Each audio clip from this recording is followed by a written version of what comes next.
Hi dear all, ഇനി നമുക്ക് വളരെ പെട്ടെന്നൊരു ചില്ലി ചിക്കൻ തയ്യാറാക്കാം. ബോൺലെസ് ചിക്കൻ ക്യൂബ്സ് ആയിട്ട് മുറിച്ചിട്ട് ഉപ്പും വിനാഗിരി ഒഴിച്ച് കഴുകിയെടുക്കാം.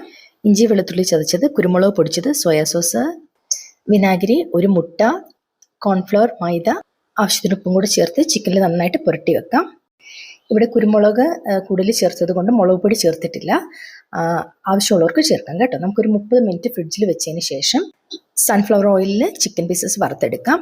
ചൈനീസ് കുക്കിങ്ങിൽ ഹൈ ഫ്ലെയിമിൽ പെട്ടെന്ന് ചെയ്യുന്നതുകൊണ്ട് നമ്മൾ അതിനാവശ്യമുള്ള പച്ചക്കറികളെല്ലാം അരിഞ്ഞ് മാറ്റി വെച്ചേക്കണം കേട്ടോ നേരത്തെ തന്നെ. ഇപ്പോൾ നമ്മൾ ചിക്കൻ പീസസ് എല്ലാം വറുത്ത് കഴിഞ്ഞു. സബോള നമുക്കിതുപോലെ ഓരോ ഇതളുകളായിട്ട് ഇങ്ങനെ അടർത്തി എടുക്കാം കേട്ടോ. ക്യാപ്സിക്കം, പച്ചമുളക്,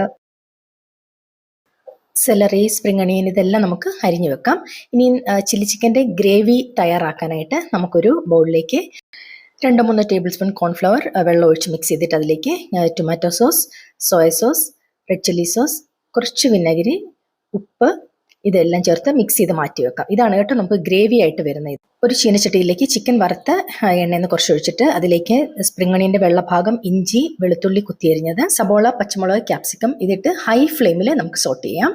നമ്മളെല്ലാം നേരത്തെ അരിഞ്ഞു വെച്ചിരിക്കുന്നതുകൊണ്ട് തന്നെ പെട്ടെന്ന് ചെയ്യാൻ പറ്റുന്നുണ്ട് കേട്ടോ. അങ്ങനെ ചെയ്യണേ.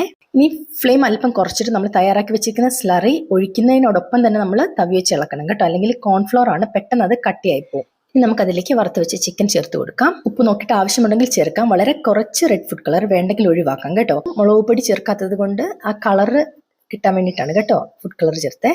കുറച്ചും കൂടി കുരുമുളക് പൊടി ചേർത്ത് കൊടുക്കുന്നു. കുറച്ച് പഞ്ചസാര ആ ടേസ്റ്റ് ഒന്ന് ബാലൻസ് ആവാൻ വേണ്ടി ചേർത്ത് കൊടുക്കാം. ലാസ്റ്റ് ആയിട്ട് നമുക്ക് സെലറിയുടെ ഇലയും തണ്ടരിഞ്ഞതും സ്പ്രിംഗ് അണിയൻ്റെ പച്ച ഭാഗവും ചേർത്ത് ഗാർണിഷ് ചെയ്യാം. നമ്മുടെ ചില്ലി ചിക്കൻ റെഡി ആയിട്ടുണ്ട്. ഇവിടെ കുരുമുളക് പൊടിയുടെ ടേസ്റ്റ് ഇച്ചിരി മുന്നിട്ട് നിൽക്കണം കേട്ടോ. ഗ്രേവി തിക്കാന്ന് തോന്നുവാണെങ്കിൽ തിളച്ചുള്ള ഒഴിച്ച് നേർപ്പിക്കാവുന്നതേ ഉള്ളൂ. അപ്പോൾ ചൂടോടെ എല്ലാവരും ചപ്പാത്തിയുടെ കൂടെ ഫ്രൈഡ് റൈസിൻ്റെ കൂടെ കഴിച്ചു നോക്കൂ.